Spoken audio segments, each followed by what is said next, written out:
semuanya, kembali lagi di podcast MSDM FEM IPB. Bersama aku, Taskia Zahra, dan rekan aku, Telfon Zahira. mahasiswa Manajemen 59 IPB University.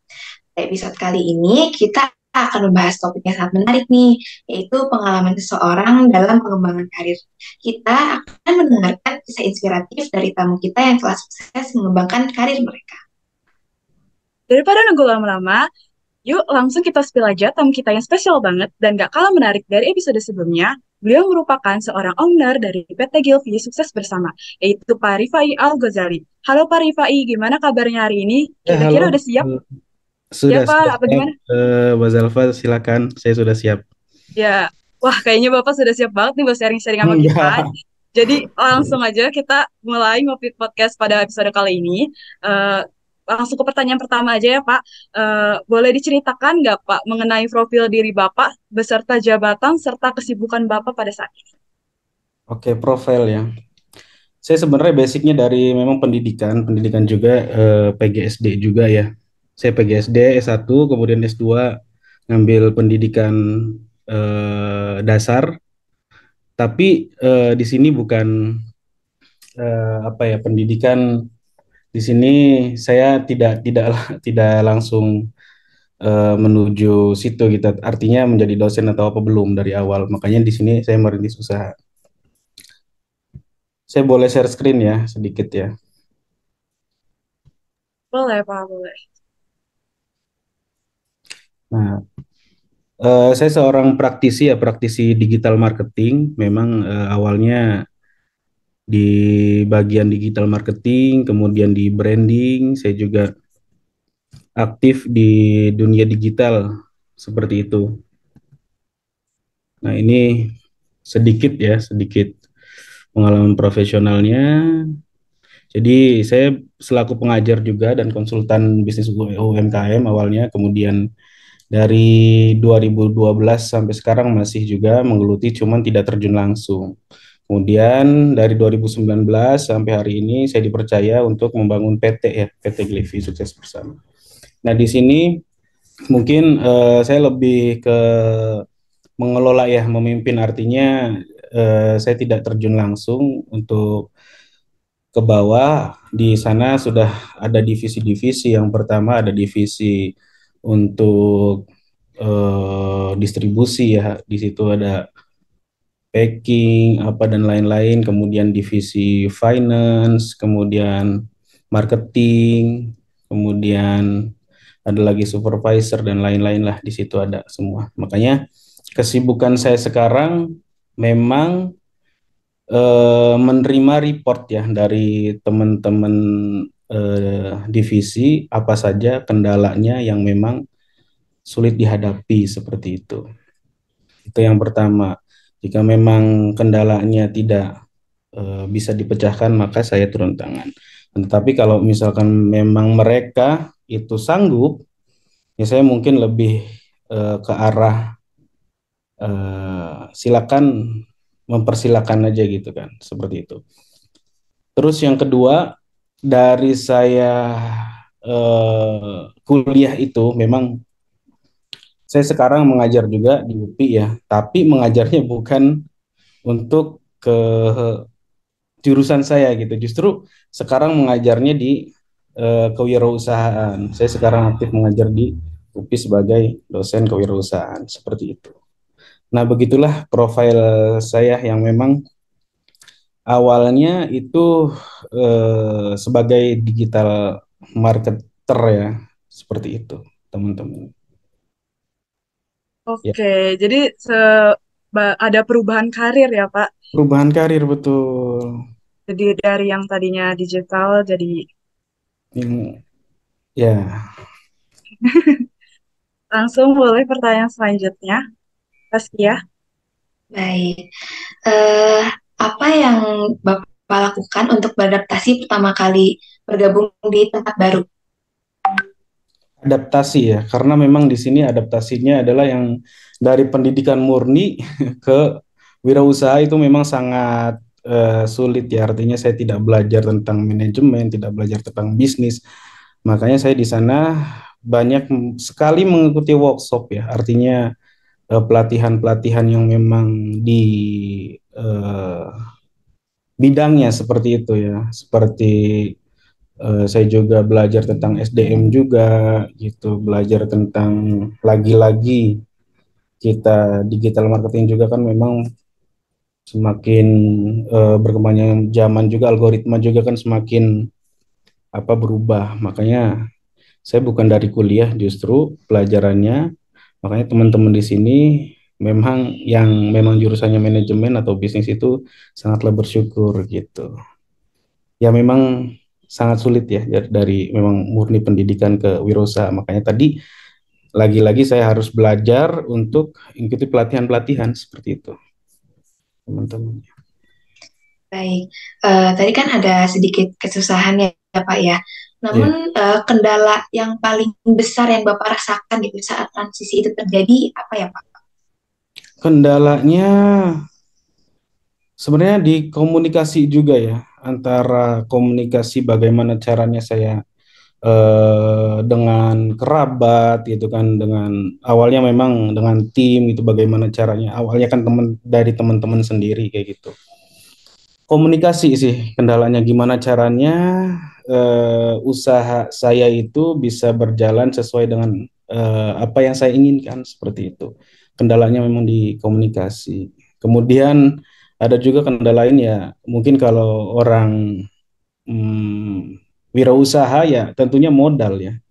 Kendala utama itu memang modal ya, bagaimana caranya saya mendapatkan modal dengan eh, tanpa hutang ya memang sangat sulit gitu, seperti awalnya memang jadi reseller dulu gitu untuk mengembangkan perusahaan seperti itu, karena memang saya bukan terlahir dari orang yang mampu gitu, begitu minta orang tua minta modal segini langsung diberi nggak seperti itu, teman-teman. Artinya tadi ya kesusahannya di modal sama di komunikasi ya.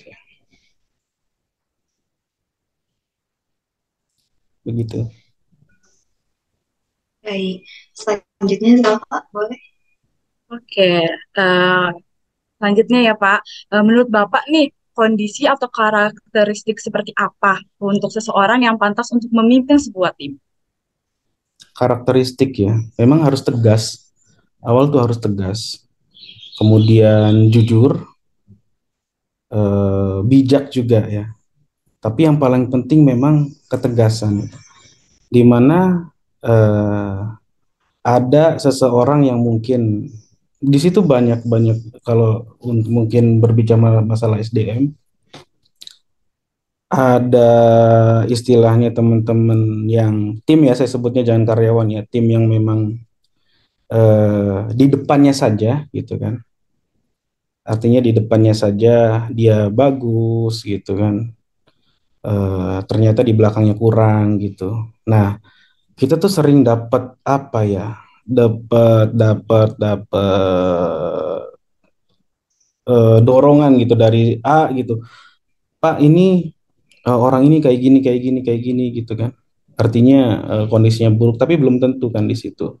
Nah, begitu saya masuk ternyata memang harus tegas dulu, ada yang ngambil barang, kalau di saya ya ada yang ngambil barang, ada yang ini, tapi memang kecurigaan itu belum tentu didapat dari si orang yang mengadu ini gitu. Ternyata dia nggak suka dengan si A, mengadu gitu. Nah, artinya kita dituntut tegasan gitu. Nah, tegas juga. Nanti kita juga butuh butuh apa ya? Butuh seperti coba dalami lagi konflik seperti apa kayak gitu. Itu pertama, tegas dibutuhin.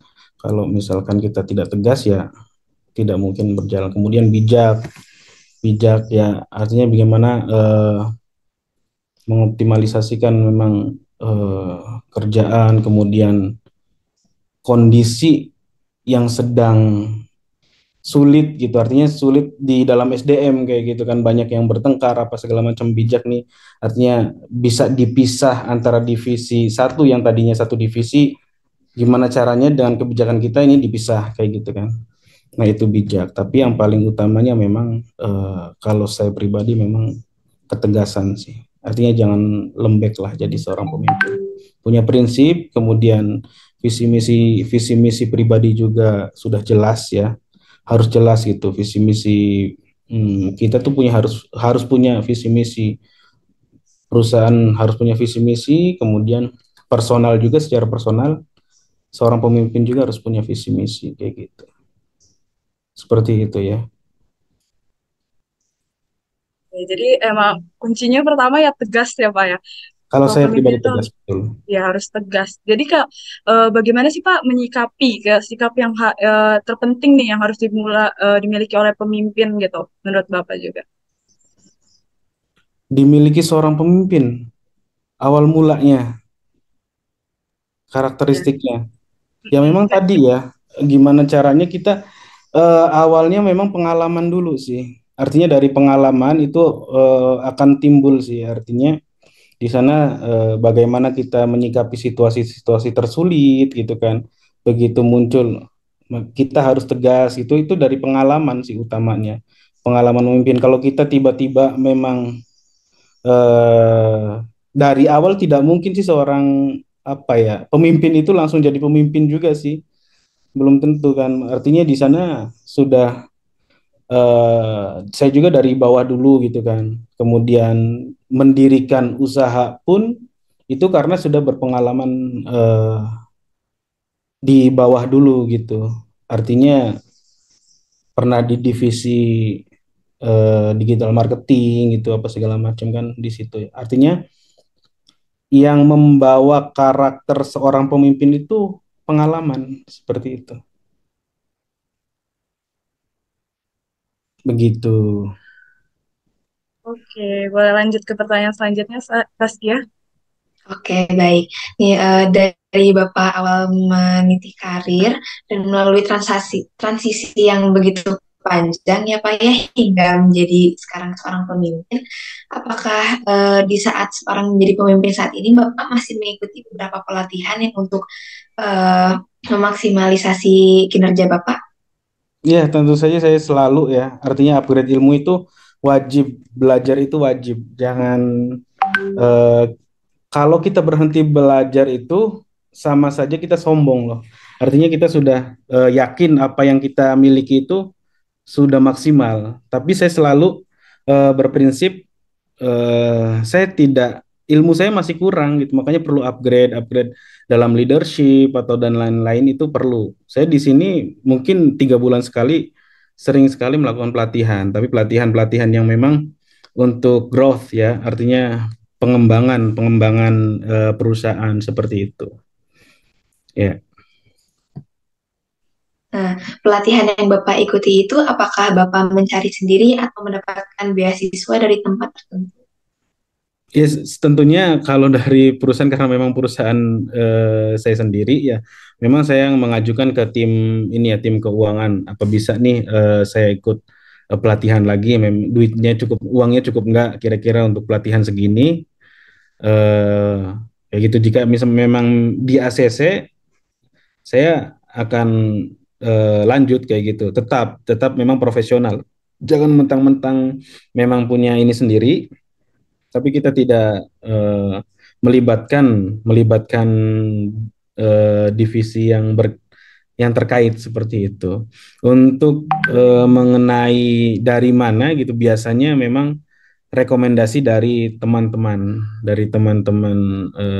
kolega atau yang lain gitu. Biasanya rekomendasi ini pelatihan bagus nih, coba lu ikut dah gitu misalkan kayak gitu ya. Nah, saya ikutin gitu. Seperti itu.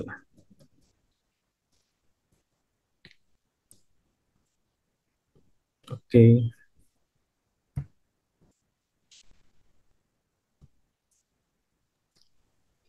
Masih Boleh, Zalfa?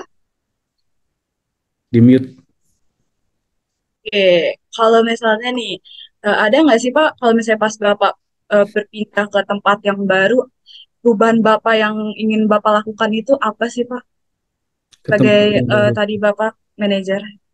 Oh ya, mungkin gini. Sekarang juga memang saya mau kebetulan kebetulan saya mau apa istilahnya keluar ya dari yang PT Glivi ini nanti saya mau bikin PT baru kayak gitu kan. Nah, saya bukan lebih ke arah ini ya menjadi contohnya menjadi karyawan, saya lebih ke arah untuk mendirikan PT baru gitu. Nah, itu sebagai acuan saya, misalkan dari segmen yang lain-lain lah, segmen pasar apa segala macam. Jadi kita mendirikan PT baru. Nah, tadi pertanyaannya bagaimana untuk mengkondisikan di tempat yang baru itu gitu. Ya tadi ya, balik lagi tentang pengalaman yang kemarin itu, karena memang sudah punya pengalaman di PT tersebut gitu. Nah, ini kekurangannya kira-kira apa? Kekurangannya misalkan di bagian keuangan atau eh, di bagian SDM atau yang lain gitu. Nah, nanti di PT yang baru tergantung nanti kita ini yang sama bukan kayak gitu, PT yang sama bukan. Nah, dari situ memang harus lebih baik ya. Karena prinsip saya misalkan ke tempat yang baru itu harus lebih baik dan awalnya memang harus di apa ya, di breakdown dulu semuanya. Apa saja ini kebutuhannya dan lain-lain. Nah, kemudian barulah saya apa di perusahaan yang baru itu akan memberikan yang terbaik lah intinya kayak gitu dari perusahaan yang lama itu kayak gitu. Misal contoh valuasi yang dari perusahaan lama itu sekian gitu. Nah, saya melihatnya dari valuasi sih, artinya keuangan yang keluar itu berapa gitu. Nah, di perusahaan yang baru ini valuasinya harus lebih besar dari yang lama kayak gitu. Saya setiap dari mulai awal gitu, terus pindah ke memberikan lagi ini yang baru gitu, ini yang baru. Nah, ini valuasinya memang harus lebih besar kayak gitu. Valuasi ya kalau saya sih melihatnya seperti itu. Oke, berarti Bapak lihat itu dari evaluasi. Valuasi, Nah, pertanyaan selanjutnya, valuasi ya, pertanyaan, bukan ya, evaluasi. Ya. kayak pertanyaan selanjutnya ya Pak. Menurut Bapak nih, seberapa penting sih peran pendidikan dalam membentuk keberhasilan karir seseorang? Pendidikan sangat penting. Pendidikan itu pondasi ya.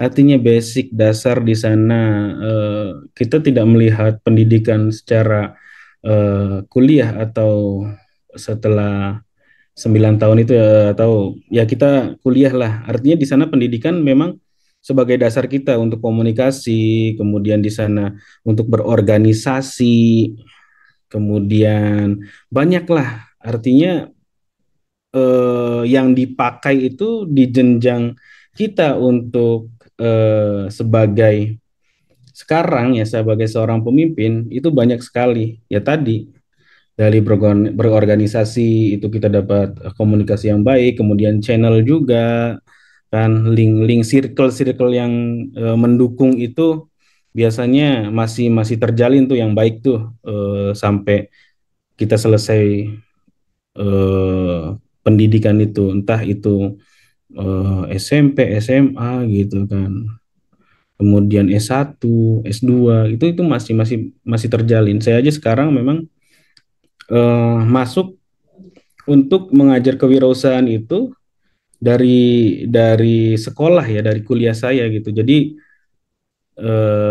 rekan saya yang sekarang di UPI itu nah bahasanya narik saya ya untuk mau nggak nih di posisi ini gitu karena memang kamu itu praktisi kayak gitu kan. Nah, dari kuliah juga memang itu banyak banyak ininya. Ya, jadi berperan penting sekali bagi saya pribadi. Oke. Oke, berarti sebagai ibaratnya pondasi awal sebelum memulai Betul. karir sekali. Oke, langsung ke pertanyaan selanjutnya pasti ya. Baik. Nah, berarti apakah ada rencana-rencana lain ke depannya yang akan Bapak lakukan? Rencana lain ya itu tadi ya, saya akan mendirikan perusahaan baru gitu. Yang pertama ini akan mendirikan apa bimbel dan lain-lain sesuai dengan mungkin ke basic saya mungkin ya. Tapi di situ saya tidak langsung terjun gitu karena tadi ya ada memang rekan saya gitu, rekan saya yang memang di bidangnya kompeten di bidangnya gitu sampai sekarang gitu. Dan akan sama sih akan membuat brand-brand baru kayak gitu kan. Itu banyak lah untuk ini ide-ide saya seperti itu. Ya, Pak. Nah, selanjutnya bagaimana tips-tips karir bagi generasi muda atau mahasiswa yang masih akan memulai karir sebagai bekal masa depan nih menurut Bapak? Hmm, mungkin satu ya konsisten ya. Yang kedua itu persisten ya, persisten. Artinya konsisten itu upaya apa yang kita lakukan untuk menggapai karir tersebut. Persisten itu kita bertahan, apapun artinya bertahan dari semua cacian atau apa segala macam. Contoh, konsisten itu sebagai offense-nya. Offense itu serangannya ya. Kita maju terus gitu. Kemudian persisten itu kita defend-nya. Contoh dalam jualan, misalkan konsisten. Tiap hari kita harus jualan 1 tahun maupun apapun laku atau tidak laku terus saja di situ ada evaluasi karena evaluasi ya persistennya mau kita eh, berdarah-darah apa segala macam istilahnya kaki pincang apa segala macam apapun kita terus saja gitu jadi kadang-kadang generasi Z ya sekarang ya ya generasi Z itu mungkin banyak godaan-godaannya mungkin wah ini dikit-dikit bosen gitu dikit-dikit bosen gitu kan ini kurang misalkan baru berkarir di awal gitu masuk kantor ternyata ininya apa namanya teman-temannya kurang gitu kan maksudnya kurang eh, baik atau segala macam langsung mundur kayak gitulah jadi cuma dua sih kalau saya. Ini juga banyak dipakai oleh orang lain ya, oleh pebisnis lain karena memang satu, yang pertama konsisten, konsisten dulu, kemudian dibarengi dengan persisten kayak gitu. Konsisten itu offense-nya, misalkan apa nih yang bikin kita mau menuju ke arah karir, entah itu berwirausaha atau apapun kayak gitu, misalkan bangun jam 6 pagi, kemudian dijadwal apa segala macam, nah kayak gitu ya. Itu konsisten itu bukan cuma sebulan 2 bulan ya, bisa 1 tahun, bisa 5 tahun, ataupun bisa sampai ya bertahun-tahun kayak gitu. Tapi dibarengi dengan persisten. Apapun yang terjadi, saya harus mencapai tujuan tersebut. Itu persistennya. Apapun gitu. Ya, paham ya? Untuk mahasiswa. Oke, oke, nggak terasa ya, udah lumayan lama nih kita ngobrol-ngobrol sama Pak Rifai. Kita juga udah dapat banyak ilmu banget nih yang bermanfaat untuk kita semua. Mulai tadi dari cerita Bapak, profil Bapak yang awalnya nggak di bidang sesuai bidang Bapak, terus Hmm. berubah, tapi Bapak juga mengalami kesulitan seperti kesulitan modal dan mungkin kesulitan juga tadi gimana pelatihannya juga terus Bapak tetap tetap melakukan usaha dengan tetap mengikuti pelatihan dapat nggak pantang menyerah tetap ikut pelatihan juga terus tadi juga dikasih tahu nih sifat karakteristik pemimpin itu harus tegas terus juga harus bijaksana terus juga kalau pendidikan bagi Pak Rifai juga sebuah fondasi sebelum melakukan karir seseorang dan juga tadi dikasih tips kalau misalnya kita mau mulai karir tuh harus pertama konsisten ya Pak dan Betul. persisten yang Iya. pasti walaupun kita harus mati-matian menuju tujuan tersebut. Oke, Ya. dan masih banyak lagi yang udah disampaikan oleh Pak Rifai pada podcast hari ini. Terakhir nih Pak, saya penasaran ada nggak sih Pak pesan atau motivasi atau saran yang pengen Bapak sampaikan kepada kita mahasiswa?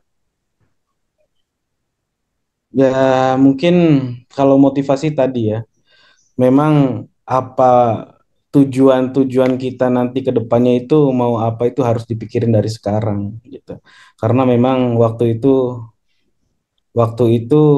sangat cepat gitu. Artinya kalau ke depan kalau sekarang itu kita tidak punya tujuan, ya ke depannya akan terus seperti itu. Makanya satu memang teman-teman ini sudah punya tujuan dulu, kemudian yang kedua itu belajar, belajar untuk mencapai tujuan tersebut. Seperti itu sih kalau saya. Jangan karena memang sibuk dengan skripsi atau apa segala macam, kita lupa tujuan kita untuk ke depan apa. Apakah kita mau berkarir di perkantoran, ataukah mau kita berwirausaha, ataukah kita mau ingin kuliah lagi sebagai nanti pengajar atau dosen. Yang terpenting kita harus punya tujuan dari sekarang. Seperti itu. Itu sih pesannya. Berarti sangat penting ya Pak punya tujuan karir namun dibarengi dengan pendidikan. Tuh. Nah, oke Pak Rifai, sebelumnya aku ucapkan terima kasih banyak karena sudah bersedia untuk sharing di episode kali ini dengan topik pengembangan karir.